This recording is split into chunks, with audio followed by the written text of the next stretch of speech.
everyone, we're going to determine whether the series converges or diverges.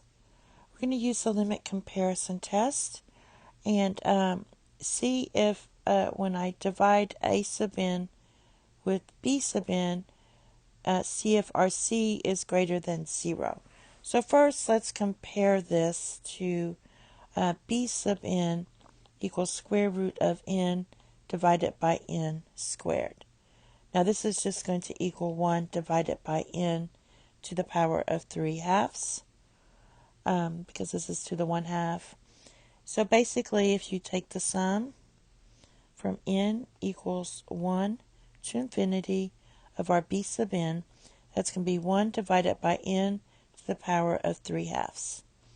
Okay, so this is convergent because it's a p series where p equals 3/2, which is greater than 1. So it is convergent. All right, now let's do the limit comparison test. That's going to be the limit as n approaches infinity of a sub n divided by b sub n. Now, if it's greater than 0, then this series will also be convergent. So let's see, we're going to get the limit as n approaches infinity of the square root of n plus 4 divided by n squared divided by 1 divided by n to the power of 3/2. All right, so basically we're just going to multiply this up here, and remember this is really the square root of n cubed. So we're going to get the limit as n approaches infinity, and since we're multiplying these two, this is going to be the square root of n plus 4 times n cubed, because I'm putting this underneath the radical. All right, then we have n squared here.